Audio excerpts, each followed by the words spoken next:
Hi, my name is Anthony Spadara, student at Central Queensland University. Today I will be talking to you about the relationships between peak torque compared to time to stabilisation and also the ground reaction force compared to time to stabilisation during a medial and lateral hopping task.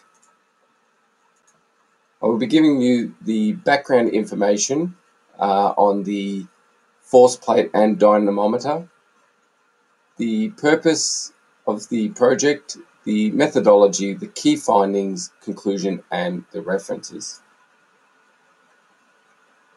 Balance plays an important role in our daily lives and is responsible for keeping our bodies from falling in both standing and moving applications, whilst maintaining body position over a solid base of support.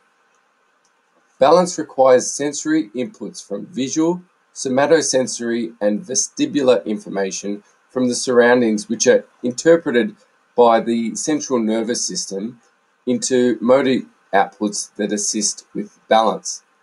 The key measures that we will be looking at in our project are the time to stabilisation, in particular the anterior-posterior and medial-lateral directions, the peak ground reaction force, the eccentric quadricep strength, which has been shown to place the anterior cruciate ligament under stress, and the concentric hamstring strength, which is shown to reduce stress on the ACL. Ross et al. Concluded that the medial lateral peak ground reaction force and the anterior posterior time to stabilisation measures may provide an indication for at-risk individuals for both balance and injury issues. In a study from Shaw, Gribbles and Fry, volleyball athletes who were induced to fatigue had faster time to stabilisation with the ankle bracing than without. However, ankle bracing restricts movement and affects performance with a higher energy expenditure being significant. The effect of neuromuscular training on dynamic training has established that individuals significantly improved with neuromuscular training. The use of proprioceptive training has been shown to prevent ankle sprains and may be a useful tool in reducing time to stabilisation and decreasing ground reaction forces without the need of an ankle brace. For the peak torque section, Huermeyer and Zazulak highlight that in the absence of increased hamstring to quadricep peak torque, there may be a risk of increased anterior shear on the tibia, which would in turn increase stress on the anterior cruciate ligament. The loading of the ACL and the impact of muscle strength, in particular concentric hamstring contraction, may play a role in stabilisation of limb and lessen the ground reaction force during different jump tasks. The purpose of this study is to investigate two relationships in particular, the hamstring and quadricep peak torque in comparison to the time to stabilise, and also the ground reaction force compared to time to stabilise variables during the medial and lateral hopping task. There were two alternate hypotheses. One was to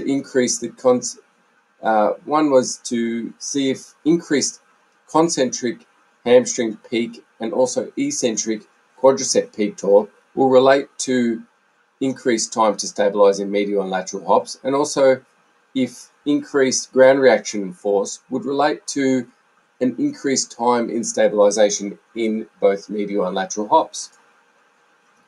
A cross-sectional study of 11 university-aged participants, 5 males and 6 females, performed medial and lateral hops for the dynamic balance test and also performed the isokinetic strength test for concentric and eccentric quadriceps and hamstring peak torque for strength. A series of medial and lateral hops on the dominant leg, pictured below, to the center of the force place took place.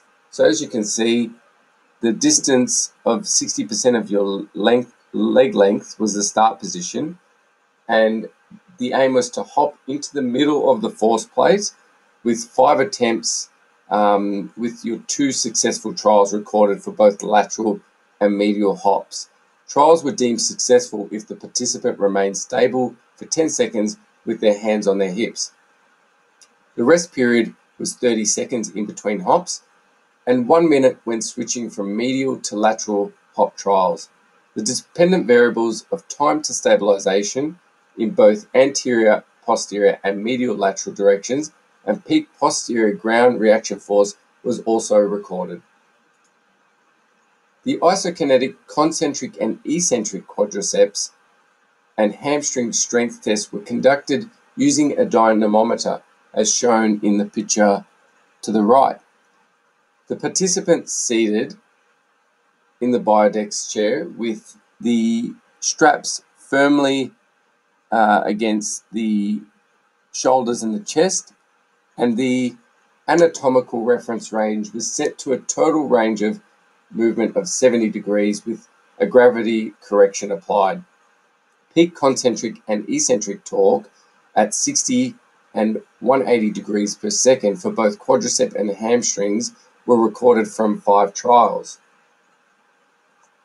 The statistical analysis, we used correlations to find relationships, and then once a relationship was established, we used a regression analysis for significance. The alpha level was set at 0.05 and significant differences were p less than 0.5. As you can see from the figures below, these were the key findings for the peak torque and time to stabilize.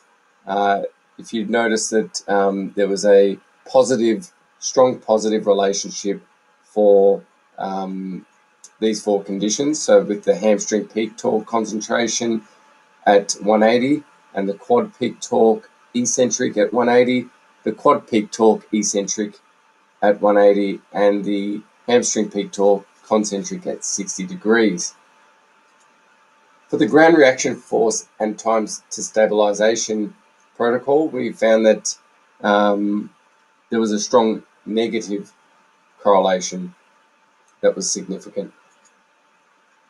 As you can see from the table below, there was significant differences, as you can see, with the ones that have the stars next to them, and they were moderate to strong relationships. So peak torque and TTS relationships. The concentric hamstring peak torque at 60 and 180 degrees per second displayed a significant positive relationship in the lateral hop only. The concentric hamstring contraction has a direct effect on posterior tibial shear force, which reduces the stress on the ACL. Eccentric quadricep peak torque ratios have been shown to be deficient by 38% in ACL deficient participants. The eccentric to concentric ratio for quadricep peak torque was higher in the uninvolved participant than in the ACL deficient, and that was a study from Gibson Sinclair. The medial hop also showed a strong negative relationship between peak posterior ground force and TTS in the anterior-posterior direction. Saunders et al. Found that figure skaters showed significantly greater peak ground reaction forces and significantly longer TTS in comparison to non-skaters. So that relationship is a little bit different, which was a strong positive relationship. The Collar et al. Showed that skiers had a decrease in eccentric quadricep strength in conjunction with hamstring fatigue, which again can place the ACL and other structures under significant stress. So the longer the TTS could be due to a reduction in eccentric quadricep peak torque, as figure skaters and also skaters are used to landing on their forefoot, which places a little bit of stress on the ACL and consequently a higher ground reaction force. So the conclusion is that the hypothesis was partially supported. Increased concentric hamstring strength and eccentric quadricep peak torque strongly correlated to increased time to stabilize in medial lateral hops. Our alternate hypothesis 2 yielded a strong negative relationship, which is opposite of what was originally hypothesized with the peak ground reaction force and time to stabilize. And here are the references that were used. Thank you for taking your time to listen to this presentation.